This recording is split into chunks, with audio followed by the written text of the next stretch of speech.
qui est très intéressant en fait avec cette rétrospective sur le cinéma rwandais, c'est que ça nous permet d'apprécier non seulement l'histoire d'un pays qu'on connaît mal quand même, hein, mais aussi l'histoire d'une cinématographie. Et là, je dois dire que, comme d'habitude, mais encore plus que d'habitude, Marie-France Brière et Dominique Besnéard, assistés de Marie Carou, évidemment, ont fait un sacré travail.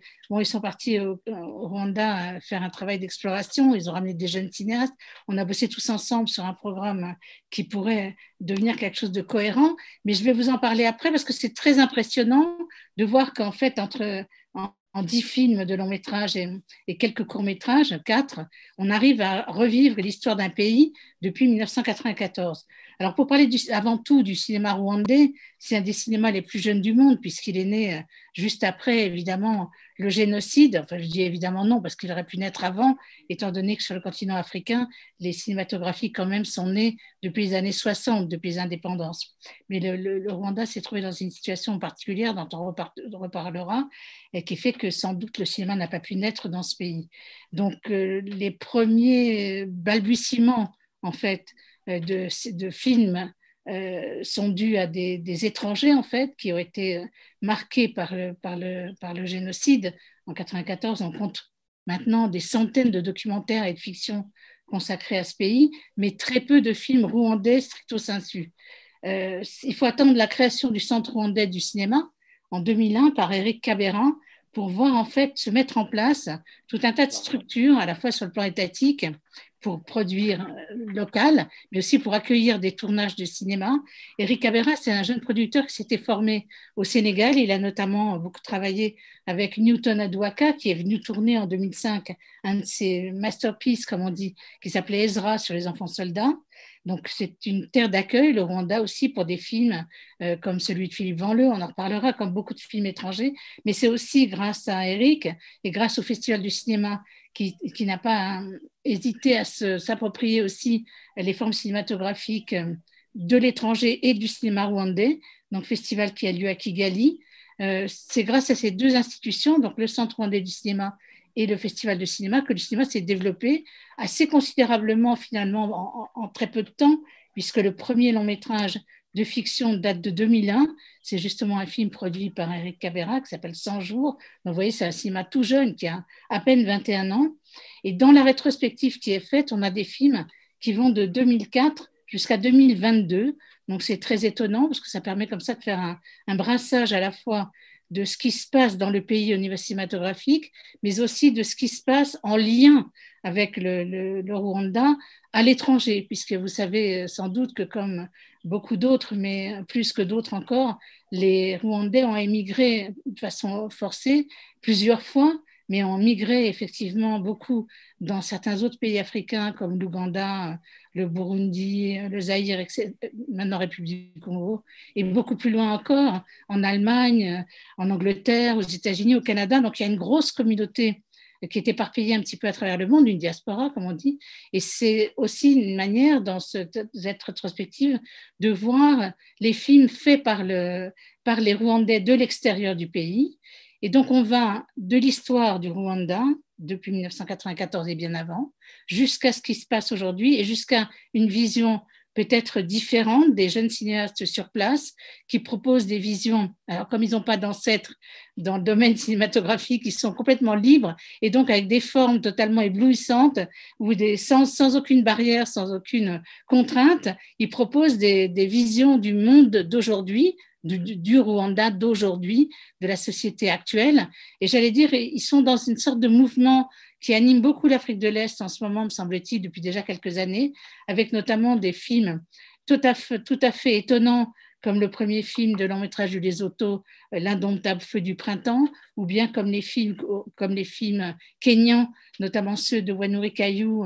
Je parle de Rafiki, par exemple, qui est un film sur les transgenres et sur aussi la jeunesse moderne africaine. Donc, on arrive dans cette rétrospective à sentir tout ça et à sentir le fond de cette culture rwandaise qu'on connaît finalement très très mal, finalement, puisqu'on s'arrête souvent à l'épisode évidemment gravissime et horrible des massacres et du génocide de 94. Il y a d'abord évidemment l'histoire première, l'histoire importante de ce pays depuis 1994, qu'on voit apparaître à travers deux films très importants, deux documentaires donc très importants. Tuez-les tous, qui est un film de Raphaël Glucksmann, David Hazan et Pierre Mézeret de 2004. J'allais dire suivi d'un autre film qui parle du Rwanda d'aujourd'hui, en partant de l'histoire aussi, qui est Rwanda du chaos au miracle de Sonia Rolland, qui a été réalisé en 2014. Donc ça, c'est un premier bloc en fait sur l'histoire pure.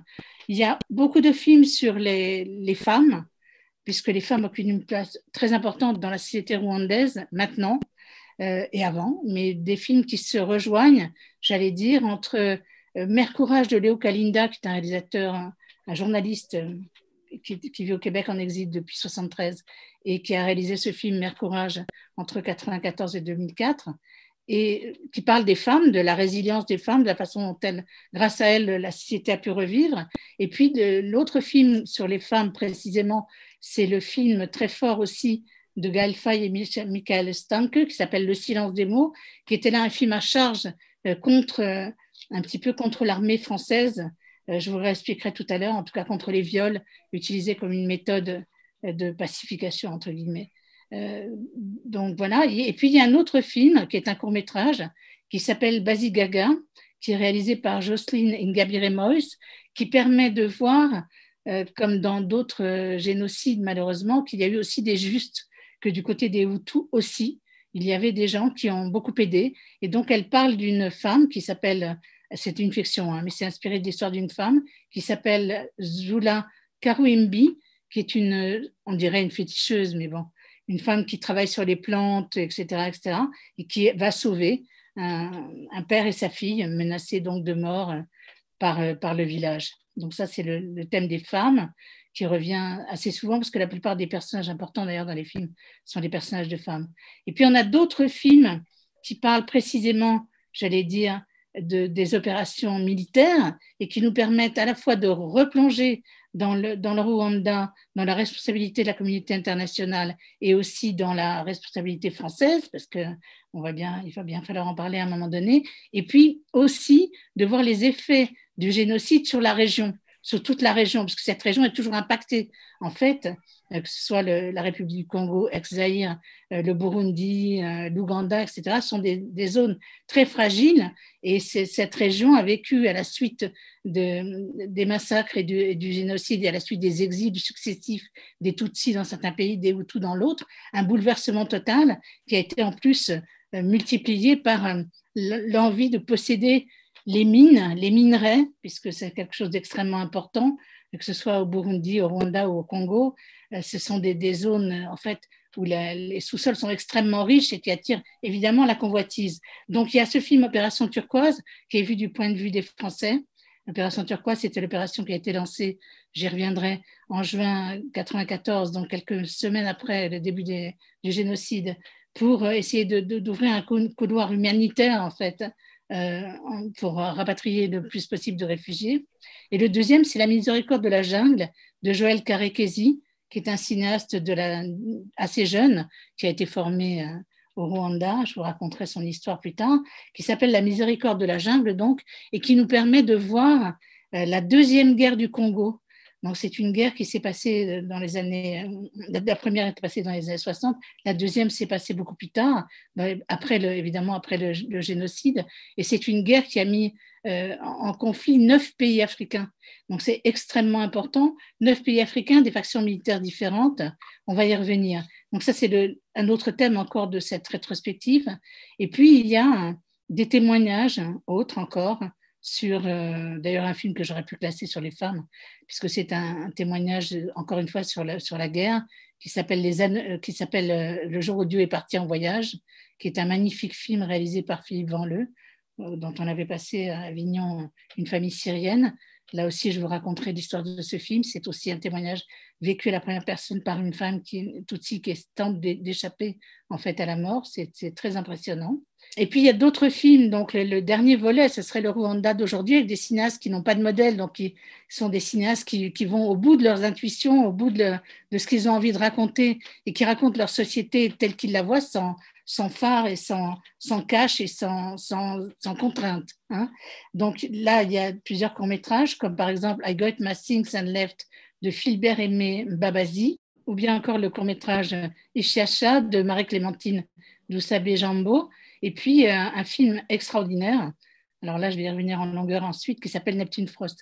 Avec ces trois films, on est dans le Rwanda d'aujourd'hui, qui n'est pas forcément un pays qui est différent d'autres pays de la région, mais quelque chose qui a amené une réussite économique quelque part, mais avec quand même des scories. Donc on voit un petit peu là où en sont les gens par rapport à la situation quotidienne.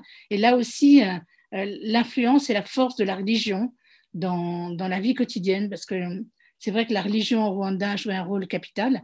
Les églises ont joué un grand rôle dans la colonisation et dans le massacre, et continuent à jouer un rôle important. Donc la plupart des jeunes cinéastes, en fait, parlent aussi de cette façon d'être imprégné de Dieu, les questionnements qu'on se pose autour de comment être un être humain, est-ce que Dieu est important, comment se relier à la religion, comment vivre ensemble.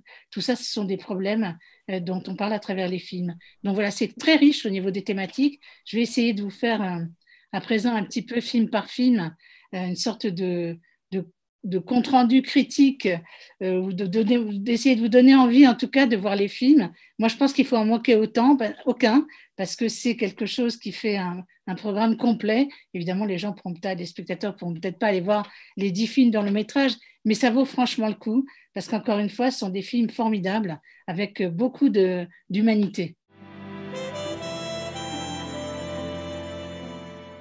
Donc, pour parler des films documentaires d'abord, et qui nous rappellent l'histoire du Rwanda et l'histoire d'un génocide organisé, il y a d'abord ce film qui s'appelle Tuez-les tous, un titre qui parle.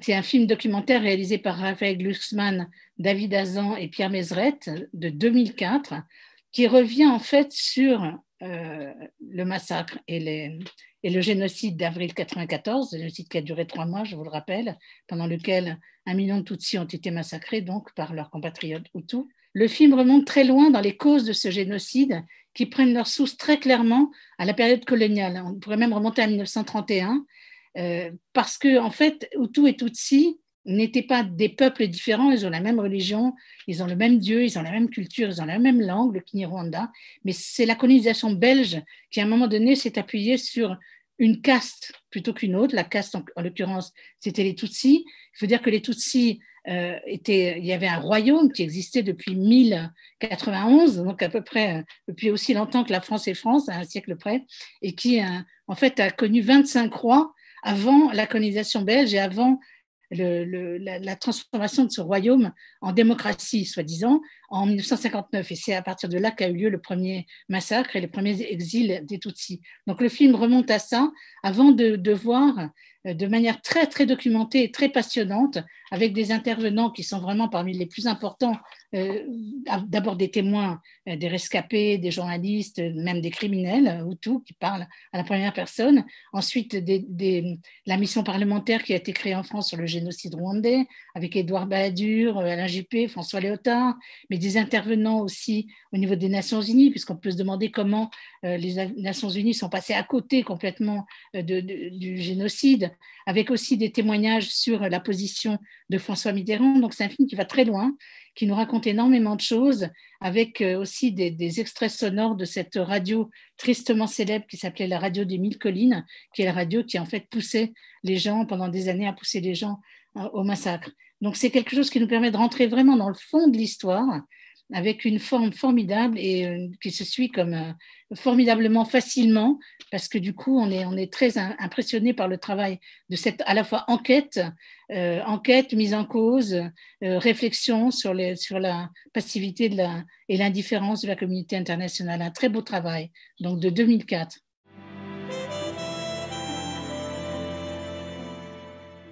Deuxième film de cette section historique, un documentaire également, qui est un documentaire réalisé par Sonia Rolland. Et oui, elle a des talents incroyables, cette femme. C'est un film qui date de 2014 et qui, là aussi, reprend l'histoire du Rwanda depuis l'histoire coloniale, en remettant bien en cause et bien en face le fait que Tutsis et Hutus ne soient pas des peuples différents, mais vraiment des castes dans la société, les uns éleveurs, les autres pasteurs. Et elle raconte en fait depuis ça le pays d'aujourd'hui tel qu'elle le connaît, puisqu'elle est rwandaise, et comment ce pays en 20 ans est devenu un des espoirs du continent africain. C'est une enquête là aussi formidable avec beaucoup, beaucoup de témoignages de gens d'aujourd'hui, que ce soit des responsables politiques ou des gens de la rue qui nous font voir un pays très étonnant, un pays formidable, un pays où les gens bougent, où il y a quelque chose qui se passe, qui est vraiment de l'ordre de la modernité. Gaël Faye, bien sûr, vous le connaissez, c'est le rappeur, musicien, écrivain, poète, dont d'ailleurs les poèmes stancent le film tout du long. C'est un film de 2022. Le silence des mots raconte en fait un épisode tragique de l'occupation, enfin, de l'occupation rwandaise par l'opération turquoise. C'est le versant sombre d'une opération qui était faite pour sauver le maximum de gens et qui en fait a laissé derrière lui un chaos assez impressionnant, en tout cas au niveau des femmes, puisque dans ce film, Gaël Faye et Michael Stanke recueillent le témoignage de 3 femmes rwandaises rescapées du génocide, qui ont pour nom Concessa, Jeanne et Priska. La première partie du film raconte enfin ce qu'elles ont vécu pendant le génocide, mais raconte aussi ce qu'elles ont subi de la part des soldats de l'opération turquoise, lorsque les soldats français sont venus libérer, en fait, empêcher le génocide et construire un pôle humanitaire. Et dans un deuxième temps, après les avoir rencontrées, après avoir entendu ce qu'elles ont à dire, les réalisateurs les emmènent sur les lieux, en fait, dans les camps où elles étaient réfugiées, ceux de Nyarusichi et de Murambi, des camps tenus par les militaires français de l'opération turquoise. Et là, elles revivent, en fait, elles nous expliquent sur les lieux mêmes les viols qu'elles ont subis de manière répétitive. Il faut dire que ces femmes ont porté plainte depuis déjà 2009 contre les militaires français, plaintes pour accusation de viol, mais des plaintes qui, pour l'instant, n'ont pas abouti à ce jour au tribunal de Paris. C'est un film très impressionnant. Je vais juste vous dire un tout petit bout d'un poème de Gaël Faye, parce que c'est vraiment le film, et c'est vraiment toute l'histoire du Rwanda. Ça s'appelle Bâillonner les poèmes. On n'écrit pas la mort affreuse, la violence inouïe, la spirale du feu, le déluge d'acier, les vents mauvais, les canines limées du diable et les ricanements de Dieu. Ça, c'est le début de son poème, et ça parle bien de ce que vivent et ce qu'ont vécu les habitants de ce pays. Léo Kalinda, donc, c'est un journaliste de Radio-Canada qui a émigré, qui s'est exilé en 1973, au moment où il y avait donc une deuxième vague difficile pour les Tutsis, où le pouvoir Hutu avait pris toute la place et où il imposait des quotas pour les études. Donc les Tutsis avaient très peu de place et Léo, comme beaucoup d'autres, s'est exilé en France d'abord et puis ensuite au Québec. Et c'est un des journalistes qui, en juin 1994, a été un des premiers à débarquer au Rwanda après le génocide. Il a donc réalisé un film qui est très, très étonnant, parce que c'est un film de l'intérieur, bien évidemment, à la fois sur sa famille, dont toutes les femmes pratiquement ont été massacrées, et aussi sur ces femmes qu'il a rencontrées quand il est venu entre 1994 et 2004 pour réaliser ce Mère Courage, où il montre des femmes dont la résilience est absolument étonnante, des femmes qui, malgré tout ce qu'elles ont subi, ont poussé aussi les gens à se réconcilier à travers les tribunaux, les Gachassas, les tribunaux populaires, et ont permis au pays de se reconstruire. Des femmes qu'on voit de manière étonnante, apparaître dans tous les films d'ailleurs, mais là, comme c'est un documentaire, ça prend une force tout à fait particulière.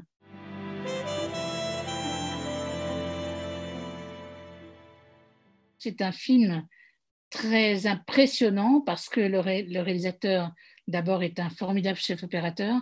C'était celui de Claire Simon dans Les Bureaux de Dieu ou de Bruno Dumont dans La vie de Jésus. C'est Philippe Vanleux. On a vu à Angoulême une famille syrienne, là aussi un huis clos très fort sur une famille.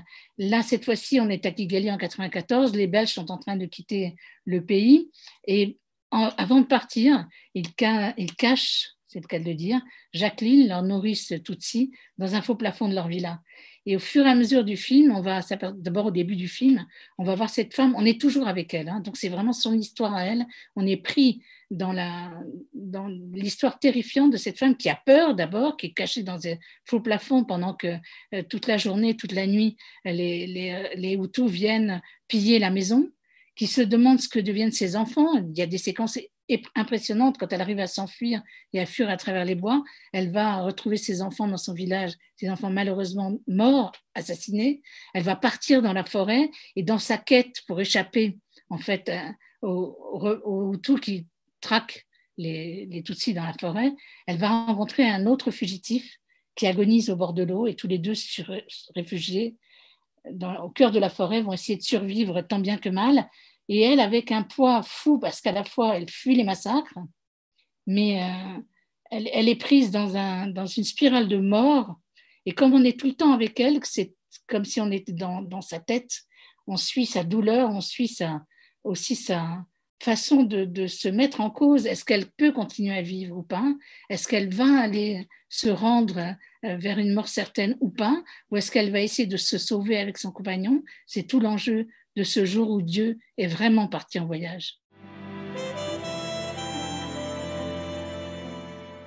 Autre film qui concerne toujours l'histoire, alors, mais l'histoire vue du côté burundais, parce qu'on oublie trop souvent que les deux pays sont extrêmement liés, étant donné qu'à chaque fois qu'il y a eu un massacre, un premier massacre, et ça a eu lieu 3 ou 4 fois depuis 1959, les Tutsis sont partis soit en Ouganda, comme on le verra dans d'autres films, soit vers le Burundi, soit vers le Zaïre. Donc, dans toutes ces communautés qui étaient en exil, il y en a une que filme Petit Pays, une famille, en fait, née dans l'imagination, mais qui est en même temps presque sa vraie famille, celle de Gaël Faye, qui a écrit un roman qui a été adapté donc, par Éric Barbier, qui nous raconte au Burundi, cette fois-ci, juste au moment où, au début de l'année 93, la guerre civile va éclater entre Hutus et Tutsis, pendant que les massacres se préparent au Burundi voisin, qui va nous raconter l'histoire d'un expatrié français, entrepreneur, et d'une jeune femme, Yvonne, qui est une réfugiée Tutsi, et de leurs enfants, Anna et Gabriel, qui mènent une existence heureuse, mais qui vont être vite rattrapés, en fait, par le conflit qui va dépasser très rapidement cette bande d'enfants qui vivent entre eux et qui font les 400 coups dans les champs, volant les mangues, etc., pour arriver à une réalité beaucoup plus dure et être rattrapés à la fois par la guerre civile côté burundais et par le massacre côté rwandais, puisque la famille va aller au mariage du frère d'Yvonne au Rwanda, où les enfants vont découvrir leur autre famille qui va être massacrée avant qu'ils ne puissent y retourner. Donc il y a une espèce de tension dramatique qui est encore plus forte parce que c'est vu à hauteur d'enfant et que les petits interprètes du film sont absolument extraordinaires. Le seul comédien professionnel du film, c'est le père de famille français, c'est Jean-Paul Rouve, qui donne une dimension très étonnante à ce couple en train de se déchirer sur fond de déchirement de la grande histoire. À côté de lui, Isabelle Cabano, qui est une comédienne qui a fait ses armes avec ce film et qui est tout à fait étonnante dans ce rôle d'une femme qui perd en fait la raison et qui nous entraîne sur un chemin très difficile.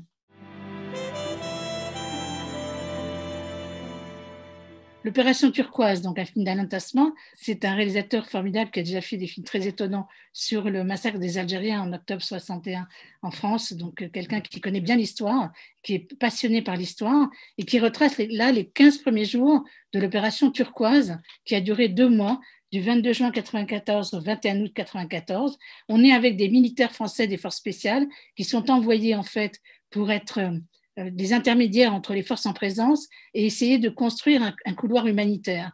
Alors, on est avec les militaires et c'est très impressionnant parce que Aurélien Recoing, Frédéric Pierrot, entre autres, portent des personnages très complexes puisque ils ne sont pas du tout d'accord, ils sont dans un rapport assez bizarre avec la réalité. Le capitaine de frégate, donc interprété par Aurélien Recoing, est ébranlé par l'horreur du génocide. Il ne connaît pas le pays, il débarque et découvre que les Français sont accueillis comme des héros par les Hutus alors qu'on est supposé protéger les Tutsis. Quant au colonel Rambert, interprété par Bruno Todeschini, lui, il est très militaire dans le sens très armée française et il ne comprend pas du tout la politique de neutralité de la France alors que avec les autres de son escadron, ils ont assisté militairement jusqu'à l'année précédant leur arrivée de 94, les autorités gouvernementales Hutus pour contrer les rebelles conduits par Paul Kagame. Donc c'est compliqué. Il y a également un personnage de journaliste qui est révolté de voir ce qui se poursuit et de voir les massacres se faire dans l'indifférence. C'est un film très intéressant qui nous permet de comprendre vraiment ce qui s'est passé pendant l'opération Turquoise, de manière fictionnelle bien sûr, mais avec beaucoup d'intégrité et beaucoup d'intérêt en fait pour les personnages dont il parle. Et ça fait vraiment comprendre le sentiment d'impuissance en fait de cette armée française qui débarquait comme ça au Rwanda. C'est un film de Joël Karakesi qui a eu le Grand Prix Les Talons d'Or au Festival de Ouagadougou en 2018. C'est un film qui nous permet d'aborder le conflit qui est connu comme la Deuxième Guerre du Congo et qui mettait en face 9 pays africains, des armées régulières et des factions militaires, notamment des factions Hutus, puisque beaucoup de gens s'étaient réfugiés en fait au Zaïre, donc au Congo, au Kivu, là où se déroule l'histoire du film. Ce film donc nous fait suivre deux personnages au bord du gouffre, puisqu'ils ont perdu leur unité pendant une nuit de chaos. Deux personnages interprétés par Marc Zinga et Stéphane Bach, qui sont absolument éblouissants dans leur rôle. Un étant un jeune soldat, mais aguerri donc de l'armée rwandaise, qui a consacré toute sa vie à se battre. Et le deuxième, Stéphane Bach, étant l'interprète d'un personnage qui, lui, est un jeune Congolais qui sert un petit peu de guide en fait dans la région, Faustin. Ils vont affronter la jungle, et la jungle est un personnage aussi fort que la jungle que vous pouvez voir dans Apocalypse Now. C'est de vous donner l'idée de ce film qui est d'une maîtrise absolue et d'une beauté incroyable, même si on est dans une jungle grouillante et fascinante, mortelle. Les personnages en plus revivent des épisodes de leur vie, notamment le personnage du capitaine, qui est interprété par Marc Zinga, revient à un moment donné sous le coup de la fièvre, malaria, il a attrapé la malaria, revit tous les massacres qu'il a pu faire de jeunes garçons qui apparaissent comme ça, comme des fantômes dans la jungle. C'est totalement impressionnant. Je ne vais pas vous raconter évidemment tout le film, mais c'est une épreuve très étonnante qui amène deux hommes en fait qui ne se connaissaient pas à se rapprocher et à nous prouver que peut-être, malgré les difficultés, malgré l'appartenance sociale, malgré l'appartenance ethnique, entre guillemets, malgré l'appartenance des pays auxquels ils appartiennent, le Rwanda, le Congo, on peut peut-être arriver éventuellement à trouver un terrain d'entente. En tout cas, un film à voir absolument, une fable pacifiste qui est très étonnante. Évidemment, le cinéma rwandais ne se limite pas à raconter l'histoire de la guerre, l'histoire du massacre, l'histoire du génocide.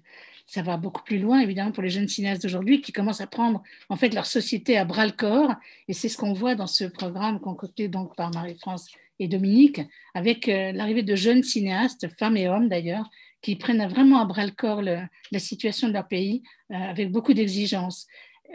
Parmi eux, je cite rapidement les courts-métrages, I Got My Things and Left de Philibert Aimé Mbabassi, qui raconte en fait la veillée funèbre d'un groupe de copains qui est en train de veiller un de leurs amis qui est mort, mais qui a eu une vie quand même assez passionnante. Et c'est un film qui aborde aussi de plein fouet la religion, le rapport à Dieu, le rapport à un autre espace mental, un autre espace de croyance quand on y croit. Autre film qui porte sur la réalité d'aujourd'hui, alors elle, c'est sa spécialité, Marie-Clémentine Doussa-Bijambo, c'est de fouiller là où ça fait mal. Tous ces films sont des courts-métrages pour l'instant, elle est en train de préparer son premier long-métrage. Tous ces films parlent de rupture entre les individus. Le premier, c'était à l'école Tutsi Hutu. Le deuxième, c'était à propos où est ma place, à propos d'une petite fille albinos qui tentait de trouver sa place dans une école. Et le troisième, donc, Ikiasha, c'est encore une fois un film sur la réalité d'aujourd'hui, qui est celle d'un petit garçon trop efféminé pour ses amis et qui tente désespérément de rentrer dans une équipe de foot. Il y a comme ça des interrogations sur la société d'aujourd'hui qu'on va retrouver dans un autre film dont je vous parlerai après, qui est Neptune Frost, sur les genres, sur comment on vit le genre et comment on vit dans une société patriarcale où les rôles sont attribués comme ça à coups de grands principes patriarcaux et machistes.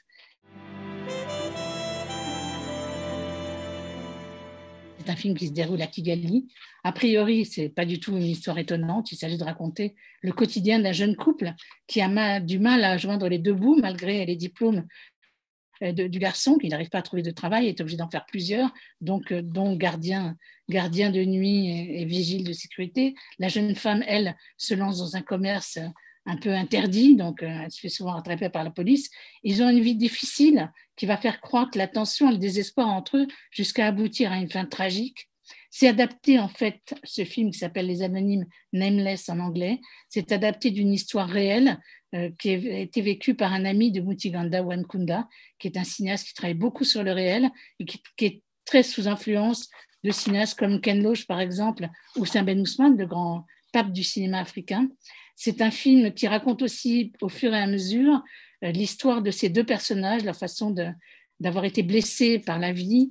La jeune fille a été harcelée, elle a perdu un enfant à l'école, quand elle était à l'école, elle a perdu un bébé, elle se retrouve dans une situation de sentiments difficiles, une situation malheureuse et l'espoir pourtant en rencontrant ce jeune homme de pouvoir vivre une autre vie. Mais le manque d'argent et la pauvreté va les rattraper et il va se passer des choses assez difficiles dans ce film. Et c'est une très belle histoire réalisée avec une économie de moyens assez étonnante. Je parle de moyens, non pas seulement de moyens financiers, mais je parle d'économie au niveau de l'image. C'est un film très prenant, très émouvant, avec très très peu d'effets.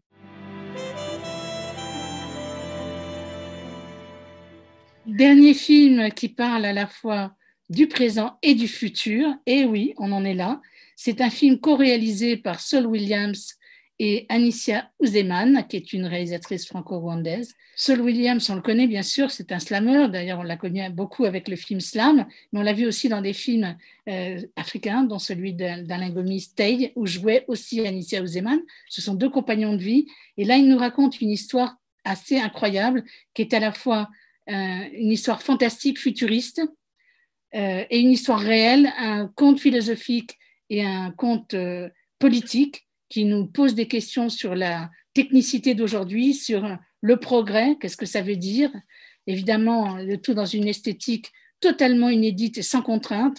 Vraiment, les deux réalisateurs ne se donnent aucune barrière et le film est d'une beauté absolue. On a des scènes très étonnantes, comme des tableaux en fait. C'est l'histoire d'une guerre sans nom, quelque part, et d'un amour aussi entre un hacker africain, mais intersexe, puisqu'il change de genre à volonté dans le film, et un mineur de coltan en fuite. Évidemment, vous me direz, hacker coltan, ça a un lien évidemment avec le monde d'aujourd'hui, c'est un lien avec la violence du monde, avec le questionnement sur l'identité, sur le genre, sur le droit à la différence, et aussi sur la quête de bonheur peut-être.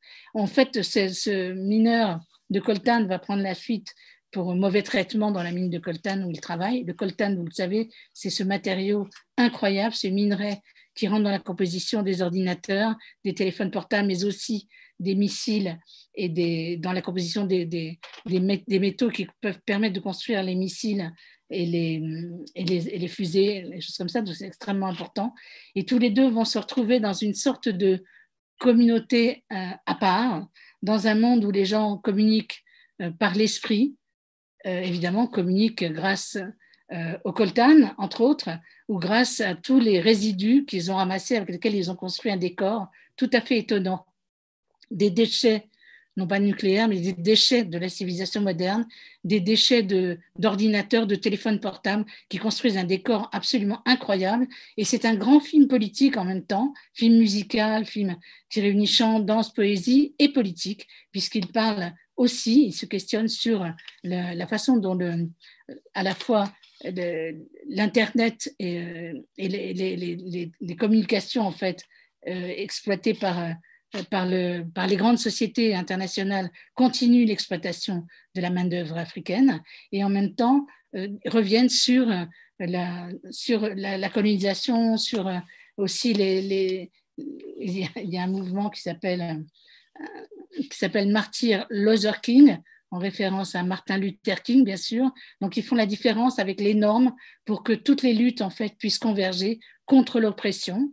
Et c'est des combats très étonnants avec des images qu'on n'a jamais vues, une comédie musicale totalement déjantée qui nous emmène dans un monde de couleurs, d'images, de sons rêvés, en fait, un pays de rêve.